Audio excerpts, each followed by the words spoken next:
Important matter for RRB Steno skill test. Speed 85 WPM. Be ready.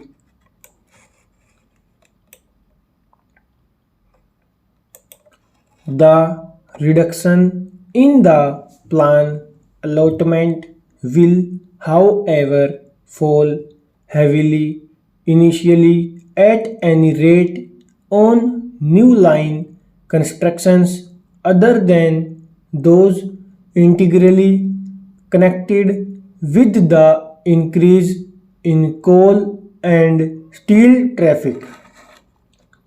In the context of our developing economy, however, we should look ahead boldly and not take a pessimistic view. The Planning Commission have assured us that the position will be kept under constant review and necessary adjustments will be made in the allotment to railways as the plan progresses. In no way less important is the cooperation forthcoming from the people either in the form of voluntary labor or contribution in the form of land and money. I therefore propose to proceed with the survey of new lines on the original program of 3000 miles so that the construction work may be commenced immediately. Fund become available.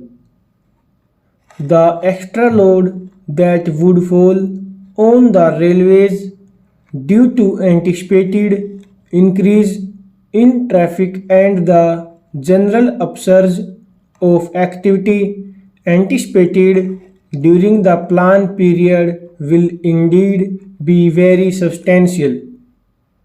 I am glad to tell the House that the Railway Board and the Railway Administrations have already applied themselves vigorously to the tackling of the manifold problems that will arise out of the actual implementation of the plan.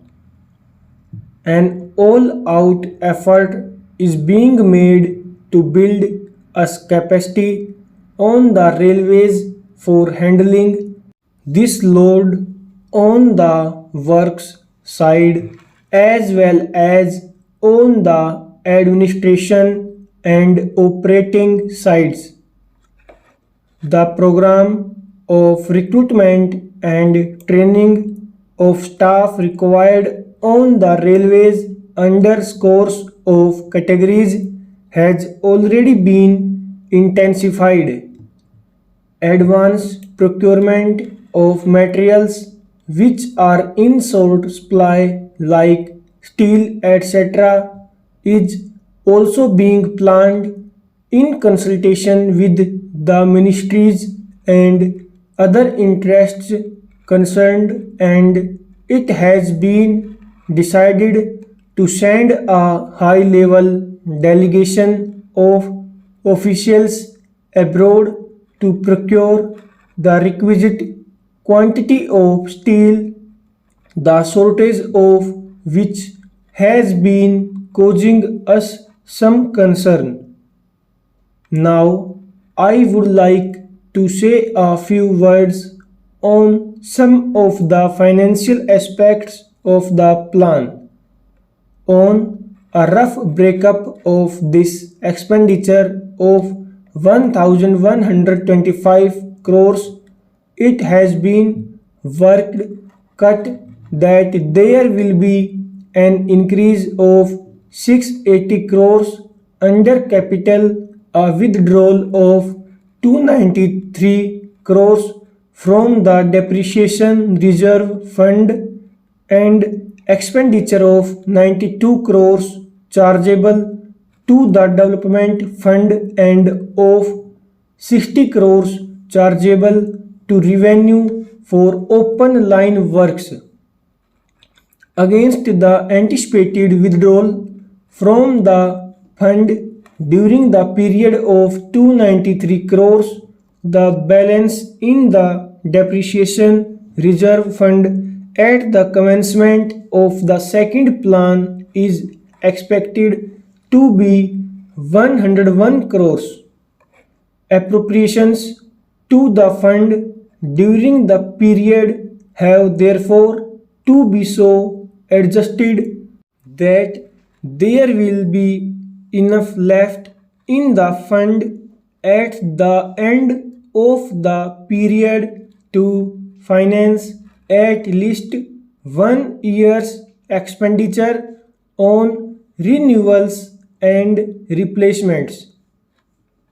In other words, the balance in the fund should not be allowed to fall much below 50 crores.